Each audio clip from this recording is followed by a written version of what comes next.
Você já se deu conta sobre a importância de um economista no nosso dia a dia e que muitas das vezes a gente nem se dá conta?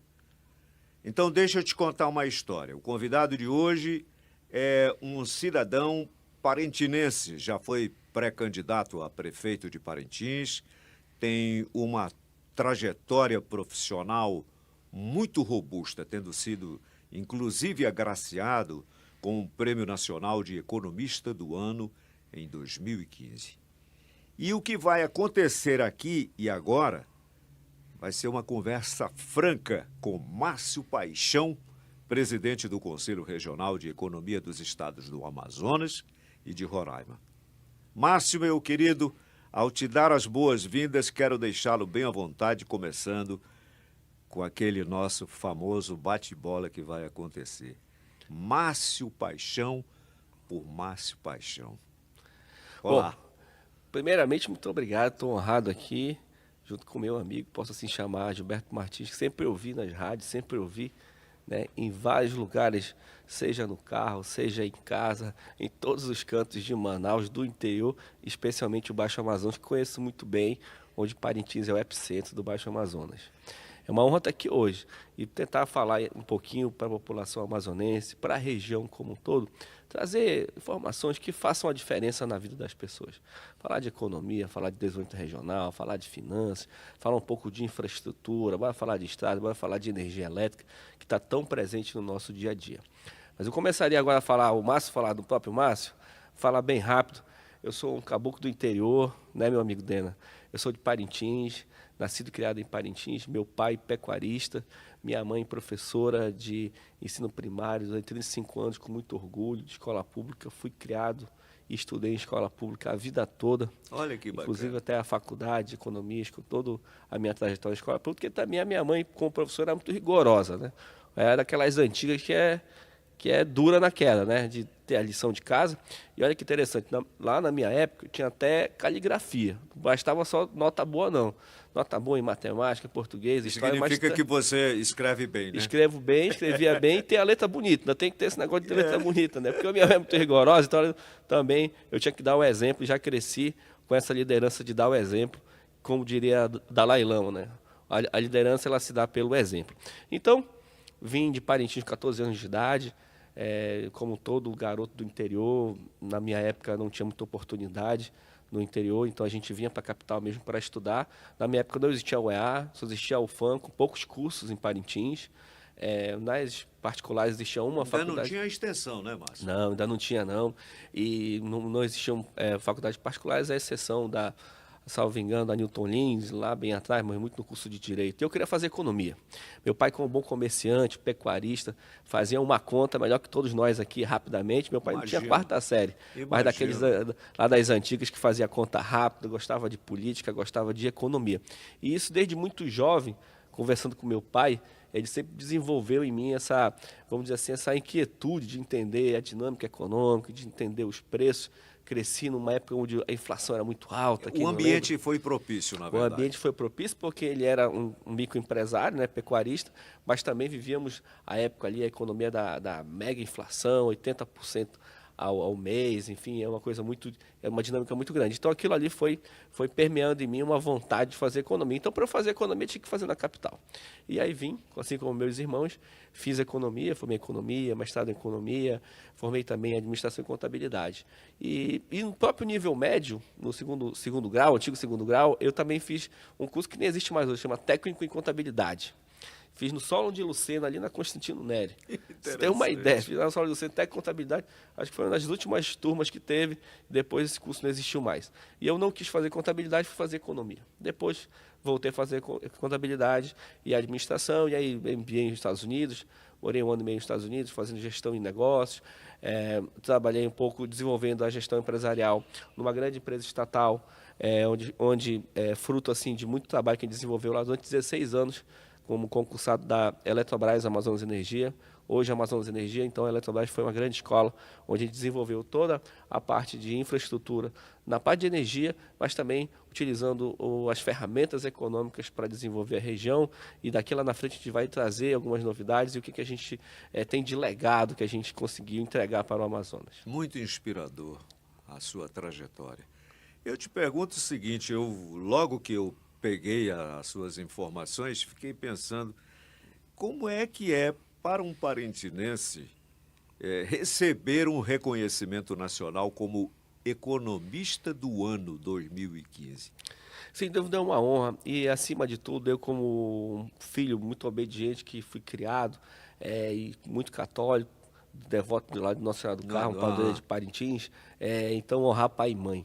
Então, quando eu recebo esse prêmio, eu só me lembro da minha mãe e do meu pai, e na verdade esse prêmio deveria ser entregue para eles, porque eu sou fruto do que eles me ensinaram, eu sou o resultado de toda a educação que eles me deram, de todo o esforço, né, a muito custo, a época muito difícil, né? Minha mãe professora, meu pai ali pecuarista, não foi um grande pecuarista, foi um pequeno pecuarista.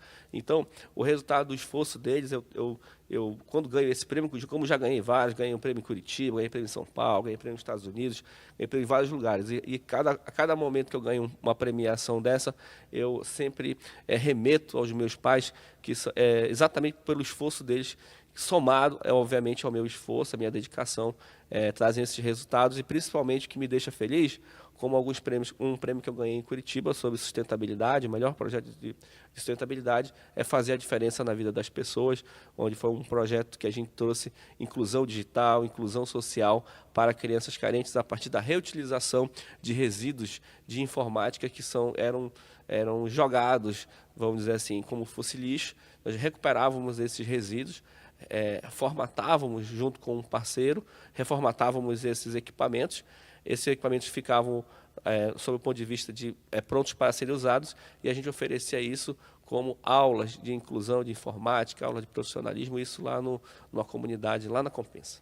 Daí para chegar até o Corecon, foi facinho, foi uma luta, foi uma briga, foi um desejo acima de tudo, Márcio? Foi acontecendo naturalmente, assim, a minha vida toda eu sempre desenvolvi uma certa liderança, mesmo na faculdade, mesmo no segundo grau, nível médio, a gente sempre esteve à frente de muitos projetos, mesmo acadêmicos. Formei muito jovem, eu entrei na faculdade com 16 para 17, formei com 20 para 21 anos, primeira faculdade. Então, naturalmente, isso foi permeando, passei em 4 concursos, dos 4, 2 em primeiro, 2 em segundo, a própria Eletrobras passei em primeiro, e isso sempre me colocava numa posição de liderança, de trazer, de pensar um pouco diferente, e sempre que é importante, as pessoas que vêm do interior, elas têm uma capacidade de se reinventar, uma capacidade de superação muito grande, isso tinha em mim muito forte. Era como se eu tivesse que me esforçar mais do que os demais. Era como se eu tivesse que correr mais do que os que já estavam aqui na capital, né, com pouco recurso. Como quem diz, vocês estão com a vida feita e eu tenho que ganhar a minha, eu tenho que ganhar a minha. Então o Corecon já veio naturalmente, até depois de eu desenvolver todo um trabalho lá na Eletrobras, e aí assumi até o posto de diretor lá da Eletrobras. Isso veio junto com os meus colegas que já estavam no Corecon como conselheiros. Foi um convite, na verdade, recebi um convite, onde assumi como conselheiro, em seguida assumi como vice-presidente e, na sequência, assumi como presidente, com um movimento natural, com algo extremamente, vamos dizer assim, fazendo parte de uma trajetória de entregas, olhando sempre para a população, olhando sempre para a nossa categoria de economistas. Me diz o seguinte, aí se chegou no Corecon e viu todo aquele pujante segmento da sociedade, importante instituição, e disse, e agora? O que é que eu vou mudar aqui de bate-pronto? O que foi que você fez, Márcio? É importante dizer que, assim como o Corecon, todos os conselhos estão passando por uma transformação, assim como o mundo todo e as empresas, do ponto de vista digital, né? Então, precisaria passar por uma transformação digital. E uma das primeiras ações que nós fizemos lá foi implantar a digitalização dos documentos, a assinatura eletrônica. Eu, quando entrei lá, ainda assinava normal na caneta. Hoje tem um programa onde você assina eletronicamente, pode assinar do celular, pode assinar de qualquer lugar que seja. Então, principalmente modernizar a questão tecnológica, porque você ganha em produtividade. É importante dizer que a produtividade é uma relação do trabalho com o tempo. É você fazer mais com menos, fazer mais e mais rápido e com nenhum desperdício. E é isso que nós trouxemos de inovação. Associado a isso, a gente também entendeu que os economistas, que é um curso antigo, o Conselho de Economia tem 72 anos de idade. Então, a gente precisa também modernizar, e aí não só a estrutura física, mas também a formação do economista. A relação com esse profissional. Né? Exatamente. Então, a gente também propôs, junto às universidades, a modernização dos currículos, isso discutindo a nível nacional, no COFECON, a gente fez várias propostas que foram aceitas para modernizar. Por exemplo, trazendo inteligência artificial aplicada à economia. Hoje já tem a Já temos vários cursos já. Porque hoje a grade tem uma grade, uns cursos que são, vamos dizer assim, obrigatórios, que a gente chama de uma grade mais rígida, de 50%, e os outros 50% ela pode ter essa flexibilidade. Isso já foi um avanço que foi colocado a nível nacional. Também, por exemplo, tratar o economista como um perito econômico-financeiro, especialmente em causas judiciais, em causas que envolvam cálculos mais complexos. E também reposicionar o economista aqui no Amazonas. Um dado interessante, aí eu me orgulho também, a gente colocou, por incrível que pareça, o Conselho de Economia não estava presente no colegiado do CODAN, Conselho de Desenvolvimento do Amazonas. E agora está. Um pleito nosso, conversamos com o secretário Serafim, que também é economista. O secretário Serafim entendeu, se sensibilizou com o nosso pleito, fizemos uma nota técnica, fizemos uma justificativa e ele desenvolveu isso junto ao governador, e o governador aceitou a entrada efetiva hoje do Conselho de Economia fazendo parte do CODAN, que não estavam, outras entidades estavam, nada contra, mas estava a FEAM, estava a ACA, ok, mas e o Conselho de Economia, que se vai discutir economia e desenvolvimento, como é que o Conselho de Economia não está lá dentro? Então, algo no passado que ficou um pouco, mas a gente trouxe e recompôs essa posição, assim também como em outros conselhos, na própria AFEAM, Agência de Fomento do Estado do Amazonas. O nosso presidente lá é o Marcos Vinícius, também economista do ano, que ganhou o prêmio, e conversando com ele, ele posicionou o Conselho de Economia também no Conselho da FEAM, para discutir questões de desenvolvimento, questões de fomento no estado do Amazonas. E assim a gente foi colocando cada vez mais o protagonismo do Conselho de Economia, aonde o economista deve estar, aonde o economista deve contribuir para a sociedade. Mas me permita fazer uma Olha, desculpa que eu falo muito, que eu sou professor também. Então aí se deixar... Eu sei disso. Se deixar, eu vou embora. Me permita embora. fazer uma divagação aqui. Eu gostaria muito que se posicionasse, para quem está nos assistindo agora, o seguinte: qual a função verdadeira, precípua do economista na vida da dona de casa, por exemplo? A gente separa em dois segmentos muito fortes. O economista ele tem um segmento que é um pouco mais distante, mas tem a ver com a dona de casa, que é, vamos dizer assim, na macroeconomia. O que é a macroeconomia? É o que lida com o planejamento governamental, as políticas econômicas. Aí a gente pode citar o Plano Real, o Plano Collor, vários planos que envolvem o desenvolvimento de uma nação, ou de uma região, ou de um estado.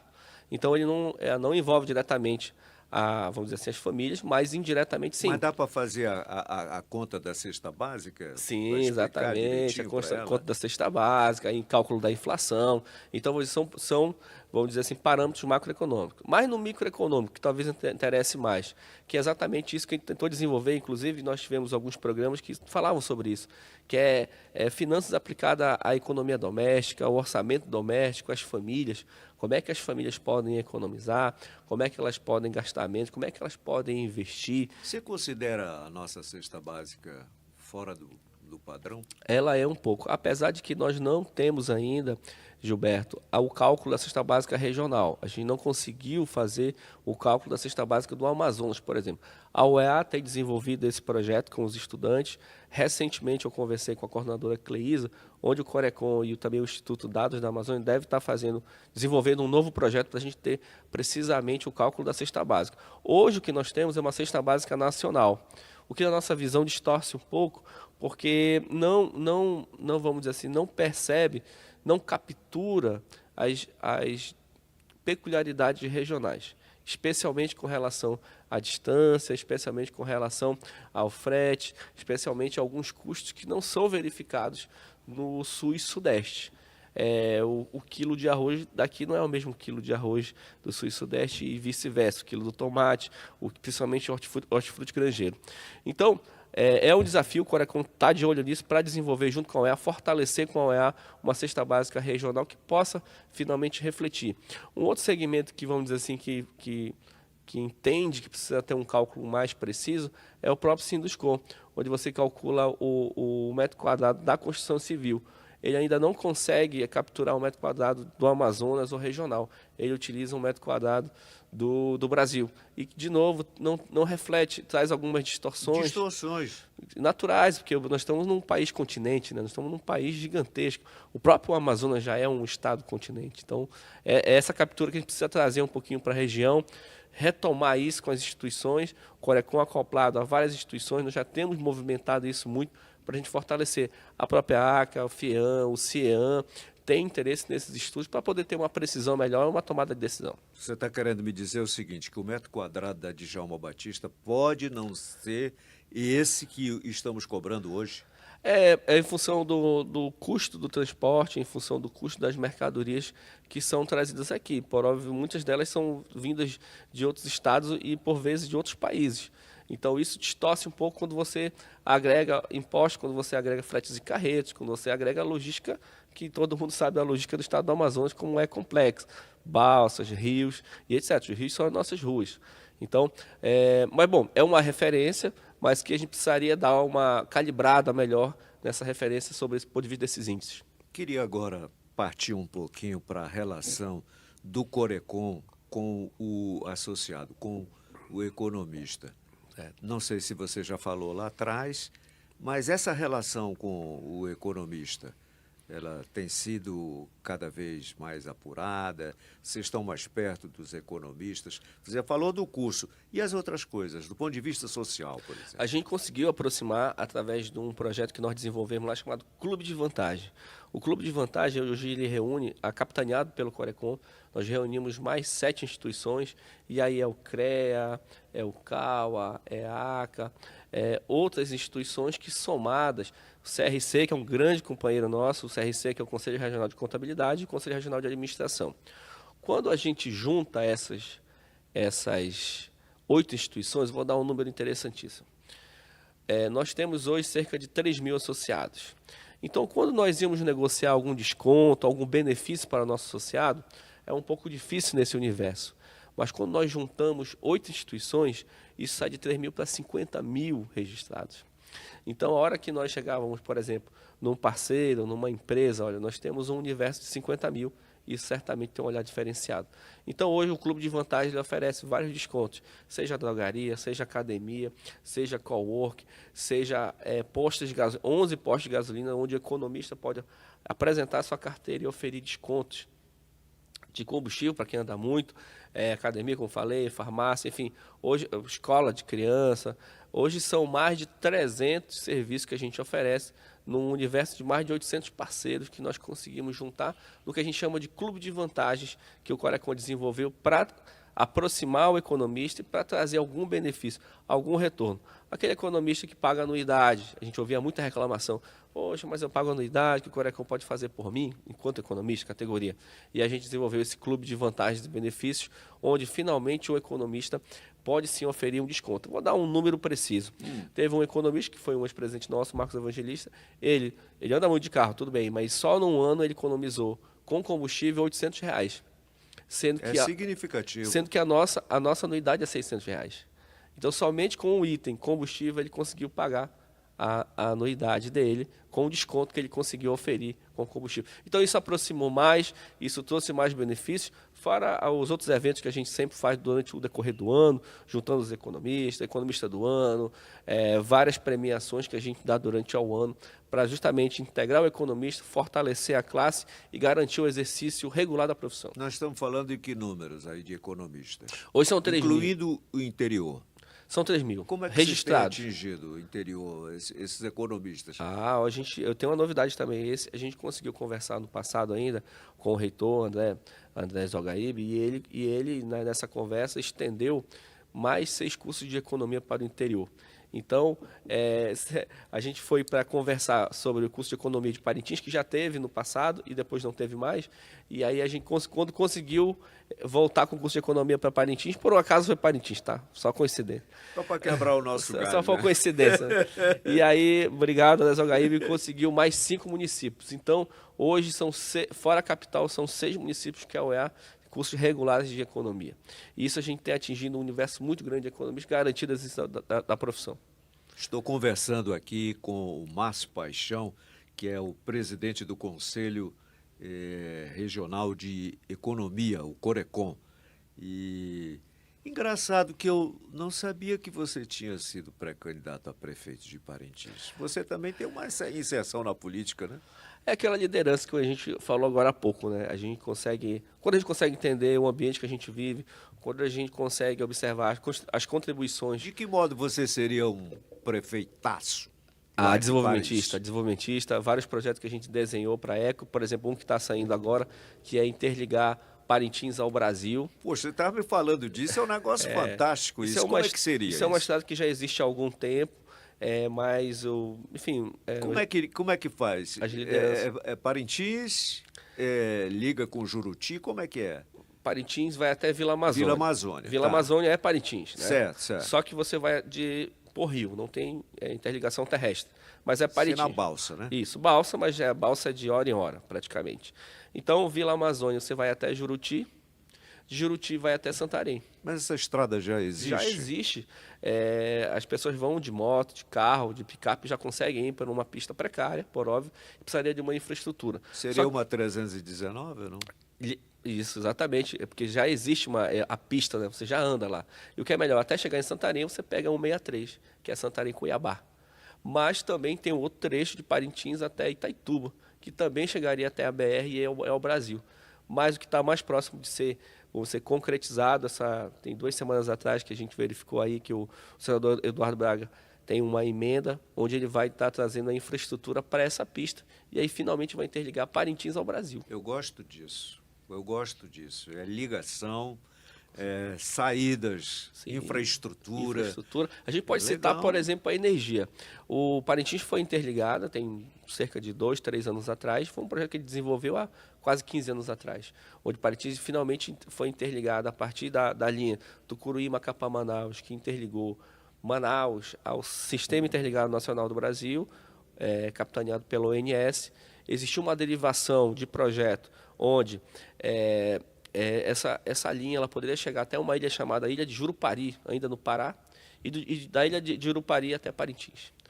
E aí ficou-se naquela discussão, viabiliza, não viabiliza, tem sempre a questão econômica por detrás, né?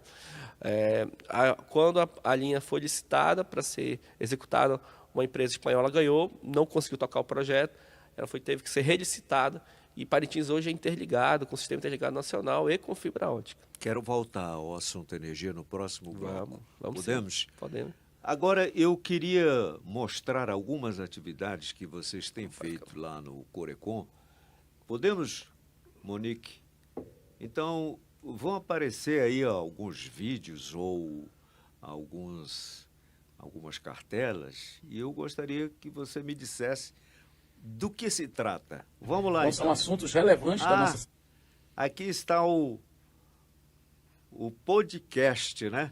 Sim, é o Corecast. O Corecast, é o podcast do Corecon, Sim, né? Vocês têm mesmo isso? A gente desenvolveu isso com bastante antecedência. Faz parte já da sua administração? Começou com o Marcos Evangelista, que está apresentando, e a gente continuou. A gente continuou com o Marcos Evangelista. O que a gente inovou foi que depois a gente partiu para um programa de TV, na TV Encontro das Águas. Ah, existe então o programa? Existe o programa. Conexão Economia. Ah, olha. Mas você é o apresentador, não? Fui apresentador, agora está com a Michele, economista Michele. Poxa, que legal. Então vocês estão atuando nessa área da comunicação. É muito importante. Porque isso. se não comunicar, tem a diferença, tem até um jargão que fala, qual a diferença do pato para... põe ovo, ela cacareja, né? O pato fica quietinho, né? Então, assim, no fundo, é até para, vamos dizer assim, dar uma satisfação maior, fazer uma maior entrega de informações e das nossas ações que nós estávamos desenvolvendo, porque, por vezes, nós fazíamos e ninguém sabia. Ou a gente fazia e meia dúzia que sabia do que a gente estava fazendo. Falei, não, agora as pessoas têm que saber para poder valorizar e entender como é que está sendo feito, o trabalho está sendo desenvolvido. O próprio associado vai chegar e dizer, vem cá, o que é que você tem feito aí? Então, agora ele pode receber, porque você pode cadastrar e ele assistiu o programa, né? Assiste. E é muito legal. A gente tem bastante ações nesse sentido. Foi uma coisa que a gente precisava desenvolver bem e a gente trouxe isso como uma inovação, aumentando os canais de comunicação. Márcio, mas você foi radialista mesmo lá em Paris? Né? Eu não fui radialista, eu fui... Eu te vi na rádio. Eu vi na rádio. Eu disse, rapaz, esse camarada... Eu tive um programa de rádio Parintins chamado... Em que ano isso? 2022. 2021, 2022. Era pelo Rádio Clube? Rádio Clube de Parintins, a rádio mais antiga, do saudoso Enéas Gonçalves, Glaucio Gonçalves. Pois e até agradeço ali o Papo Firme de Gonçalves. Firme. E aquele programa ele era interessante porque ele era um assunto bem mesmo cotidiano. Sobre economia? Sim, economia, mas mais voltado ao dia a dia. Como é que era? Dicas mesmo? de economia, como é que a dona de casa pode economizar, por exemplo, no supermercado, como é que ela pode economizar energia em casa, como é que ela pode economizar o consumo de água, o que ela precisa fazer para poupar dinheiro do seu salário, ela precisa criar uma renda extra, não. Ela aluga uma casa ou compra uma casa, pega um financiamento, mas aqui taxa de juros, mas sempre numa linguagem muito informal, numa linguagem muito, vamos assim, regional, exatamente para conectar o nosso ouvinte e principalmente para que as pessoas pudessem entender, tirando um pouco do economês da frente, tirando um pouco da técnica e sim falando no próprio... Trocando em miúdos, né? Isso, no dia a dia. Olha, você que é um feirante, microempreendedor, como é que abre uma empresa, como é que você se regulariza, como é que você precisa saber para você pagar menos impostos, você está regularizado, você não está, procure um profissional de economia. E por aí a gente ia todos os domingos, pela manhã, 1 hora, dando dicas principalmente de economia, mas do dia a dia das pessoas. Vamos a mais fotos, vamos ver o que é que nós temos aí pela frente. Aí nós estamos exatamente em que evento? Aí é o Plano Nacional de Bioeconomia. Em que o Corecon participa, né? Participa, o grupo de economistas participa fortemente. Esse é um plano que é um plano a nível nacional, mas que também tem um plano estadual. No plano estadual, o Conselho de Economia está presente, sempre colocando as ferramentas de economia, sempre conectando as vocações econômicas do nosso Estado. A gente tem que principalmente entender isso, não adianta a gente fazer coisas que nós não temos vocações. Sim, eu vou dar um exemplo de energia. Nós não temos vocação para energia eólica, não tem vento. Sim. Então não adianta desenvolver projetos a partir do vento que nós não estamos vendo. O que nós temos? Temos sol. Então, energia solar. Nós temos os rios. Nós temos os rios. Os rios são as nossas estradas. As cachoeiras, né? As cachoeiras. Então, entender a nossa vocação e de que forma essas vocações podem se tornar modelos de negócio, modelos sustentáveis de desenvolvimento. Volta e meia a gente vem para a energia, ela não larga a gente. Não larga, porque não me largou 16 anos, 20 anos. Pois então, daqui eu quero voltar a esse assunto, mas nós temos mais coisas aí. Aí vocês estavam aonde? Aí foi um encontro com a prefeitura. É importante dizer que o Corecon está em todos os fóruns que envolvem o governo municipal, o governo estadual. Aí era uma discussão sobre orçamento público. O orçamento hoje necessariamente precisa de ter uma audiência pública, onde todas as instituições participam e a população em geral participa dessas audiências para discutir o orçamento público, hora da prefeitura e hora do Estado. Nessa ocasião aí são 3 conselheiros nossos que participaram da audiência pública para discutir o orçamento do ano que vem. Ótimo. Mas aí é uma gincana de economia a nível nacional. A que está de chapéu é a conselheira Denise. Ela capitaneia essa ação junto com estudantes.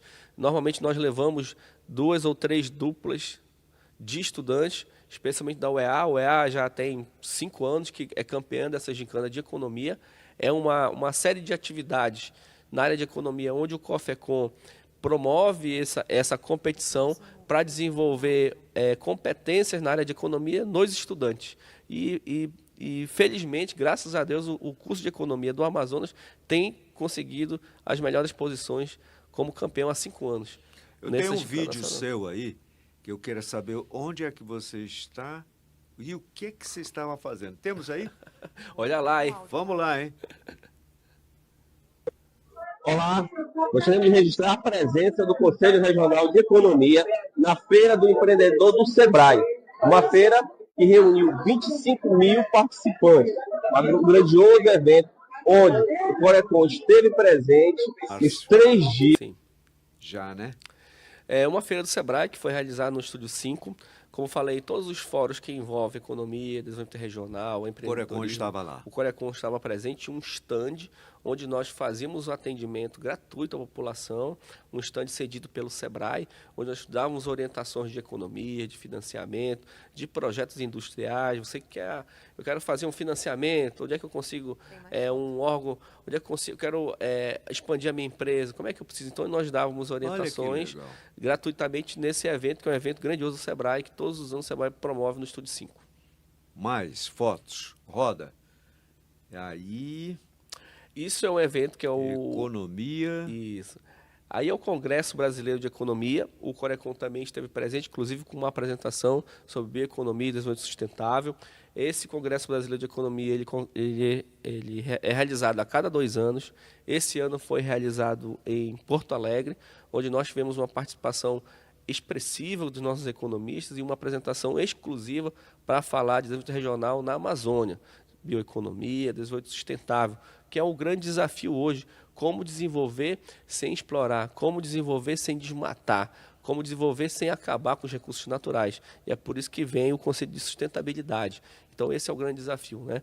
Então, como isso é uma tendência mundial, vis-à-vis a COP30, que se avizinha aí, nós vamos estar presentes também, junto com o governo do Estado, onde a gente vai estar apresentando o marco legal da transição energética. Já estou, primeira mão, dando spoiler. Já estou dando um spoiler aqui. A gente vai estar apresentando o marco regulatório, que é a política estadual de transição energética para o estado do Amazonas. Nós vamos estar apresentando na COP30. Esse projeto foi coordenado por mim, pessoalmente sou coordenador do grupo de trabalho, onde a gente monta todas as bases, todas as diretrizes para a transição energética do estado do Amazonas. Vamos voltar à energia. Tu vê que toda a energia vem, né? Ela vem, né? Ela está dentro de nós, né? Olha aqui, eu lhe pergunto o seguinte, nós vamos fazer a transição agora da Amazonas Energia para a Âmbar, né? É isso mesmo? Isso, Âmbar. E aí eu queria a sua opinião, a sua visão macro do que vai acontecer de bom para o Amazonas. Nós temos futuro com essa transição, com esse negócio que foi feito? É importante dizer assim, vamos um pouquinho atrás para a gente chegar nos dias de hoje. A Eletrobras, a Amazonas Energia, a antiga Manaus Energia, ela sempre foi controlada pela Eletronorte. Quem não lembra, ali na 7 de setembro, o prédio da Eletronorte. E aqui no estado tinha uma configuração um pouco diferente dos outros estados. E existia a figura da CEAM. Lembro. A CEAM, que era a antiga Seletra Amazon, e que tem a ver uma com a outra. A CEAM, a antiga Seletra Amazon, ela tinha a concessão de todo o interior do estado do Amazonas, controlada pelo governo do estado, até 2000.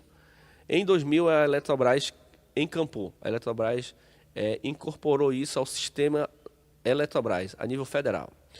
A Manaus Energia sempre foi Eletronorte, nível federal. Em 2005, eu participei já na Eletrobras da incorporação da Manaus Energia pela CEAM. Então, ali foi extinta a CEAM, onde criou-se uma única empresa, ainda com Manaus Energia, e logo tornou-se Amazonas Energia, Eletrobras Amazonas Energia. Então, o governo do estado precisou de fazer muitos investimentos, o governo federal, perdão, precisou fazer muitos investimentos, considerando que, por muitos anos, o governo do estado não tinha capacidade financeira para desenvolver um segmento que precisa de um investimento muito alto. Você fazer uma linha de transmissão, você fazer uma usina, custa muito caro. Então, é óbvio que o governo do estado não tinha a mesma dinâmica, a mesma força para fazer os investimentos, e aí, portanto, o governo federal encampou que teria mais condições financeiras de desenvolver. Depois que, vamos dizer assim, equilibrou um pouquinho mais a empresa, reestruturou-se ela de uma forma geral, e aí não só o Amazonas, mas aí eu vou citar Roraima, Rondônia, Acre, Piauí e Alagoas, foram as 6 empresas do sistema Eletrobras onde nós fomos diretor, reestruturou-se ela para passar para a iniciativa privada, considerando que para se manter um fôlego, a rapidez dos investimentos, a iniciativa privada ela tem uma eficiência muito maior. Então, em 2018 para 2019, foi privatizada a Amazonas Energia e as 6 empresas. O grupo que entrou, então, o grupo regional, e agora, nesse momento, é um grupo mais, vamos dizer assim, robusto. A Âmbar tem comprado grande parte das usinas do Brasil todo. Ela basicamente comprou todas as usinas do sistema Eletrobras. Então, nós estamos falando das usinas já do Amazonas. Então, aquela usina de Aparecida já é AMBA, a usina de Mauá já é AMBA, UTE, Mauá 3, lá no distrito já é AMBA. Então, as 5 usinas a gás, Coari, Codajás, Capiranga, Anamã, já são da AMBA. Então, toda a parte de geração já é AMBA. Faltou se resolver a questão da distribuição. Então, a AMBA veio dentro de um pacote de investimento, também comprando a distribuição agora. E também vai comprar, finalmente, a distribuição de Roraima. Então, Roraima vai ser também comprada pela AMBA, a distribuição e a geração. E o que isso traz para o consumidor local? Um grupo com maior poder aquisitivo, de maior porte, pode trazer mais investimentos em qualidade, em agilidade, em modernização. Então, houve, por óbvio, uma negociação muito grande com o governo, com a ANEEL, para entender que precisava dar um novo momento, mudar o patamar do Amazonas e de Roraima, e entendeu-se que, então, a AMBA teria essa capacidade, vamos dizer, empresarial e financeira de trazer os investimentos necessários que o Amazonas precisa. Lembrando que o Amazonas é um estado continente. Pois é, isso que eu queria saber, como é que vai ficar o nosso interior? Você já falou que lá em Parintins está resolvido. São Gabriel da Cachoeira, só para a gente pegar um gancho aí, como é que ficaria? São usinas termoelétricas, porque como são sistemas isolados, que nós chamamos, é muito difícil interligar, não tem viabilidade econômica você estender uma linha para todos os municípios. Então vai continuar como... Vai continuar como sempre isolado. esteve. O que tem que se investir é nesse modelo de fonte de geração. E a transição energética ela traz essa orientação. Como é que vai ser a geração? Vai ser, por exemplo, a gás natural? Vai ter gás, sim ou não? Vai ter, por exemplo, geração que nós chamamos hoje de hibridização, que é uma geração híbrida, com banco de baterias, com solar, é um sistema solar híbrido, com térmica associada. No mundo e no Brasil tem se estudado o que nós chamamos de hidrogênio verde. A partir do hidrogênio pode-se gerar energia, sim ou não? Então, podemos gerar através de PCHs, que são pequenas centrais hidrelétricas, sim ou não? Então, mas para chegar nesse patamar, é importante um grupo que tenha uma força de investimento, que possa, vamos dizer assim, ter a musculatura necessária para capitanear esse tipo de investimento. Então, o interior não vai ficar desamparado. Na verdade, a grande parte do interior já está com a AMBA e vai continuar. Já existia um modelo que a ANEEL desenvolveu de leilões de produtores independentes de energia, esse é o nome. Esses produtores independentes de energia já foram a leilão há um tempo atrás e que agora a AMBA deve encampar tudo, trazendo uma nova roupagem, um novo momento. E a gente está muito otimista. É importante passar essa mensagem otimista para a população.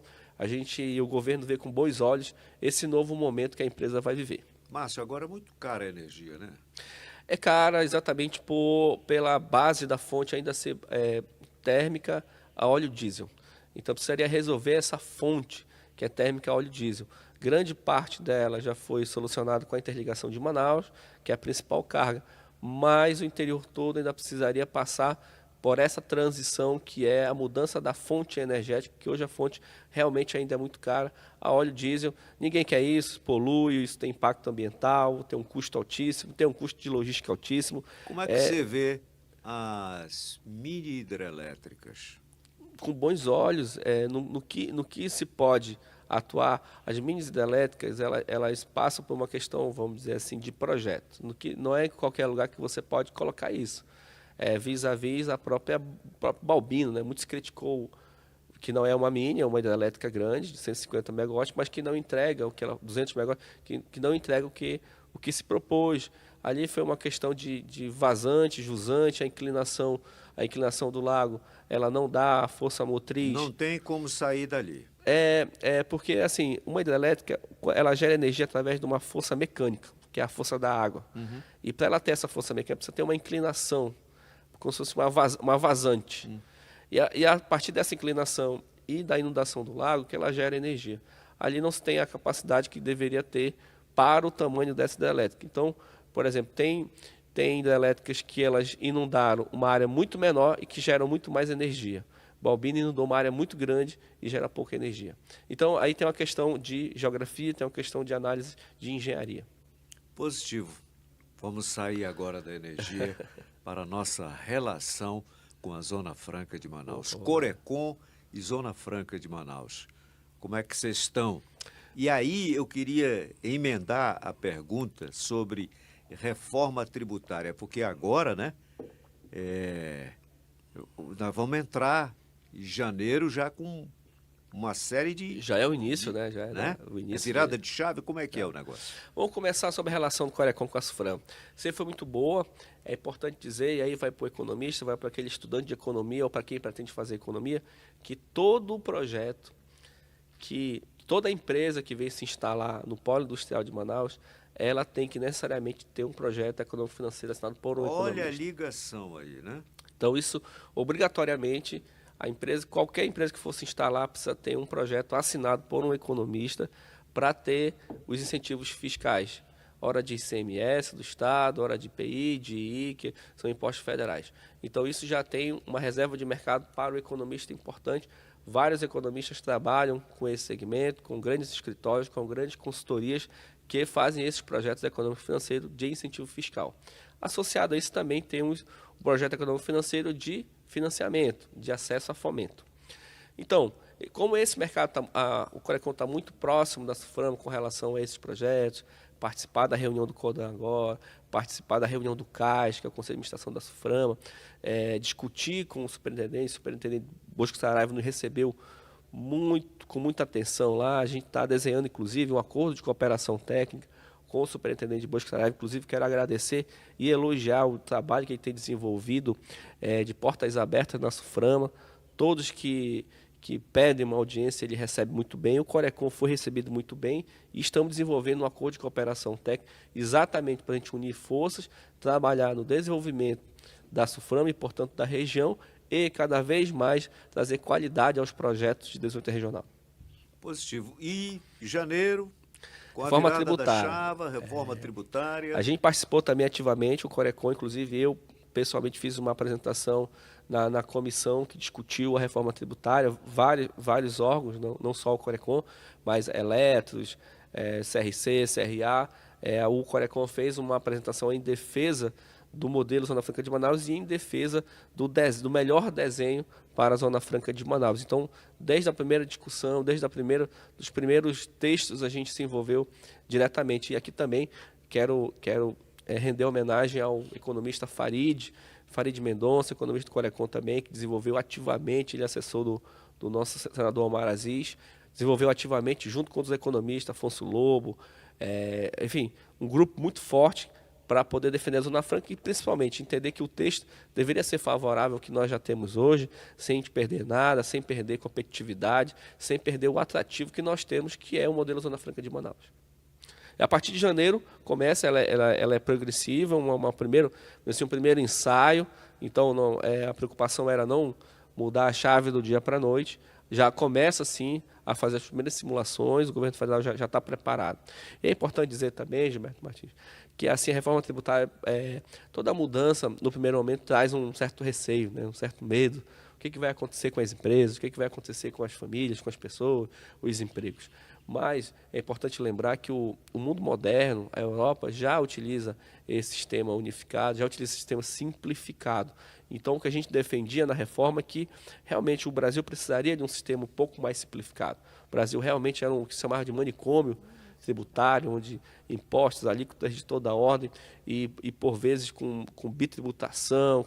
Há 40 anos isso lá no Congresso, né? Isso. Mas, assim, felizmente, com coragem, foi feito e precisaria passar. Era um remédio amargo que a gente precisaria experimentar, vai simplificar, vai mudar uma série de lógicas, principalmente com relação à tributação no consumo, que aqui no Brasil era muito forte, no consumo final, vai estar voltando um pouco mais para a renda, um pouquinho mais para o serviço.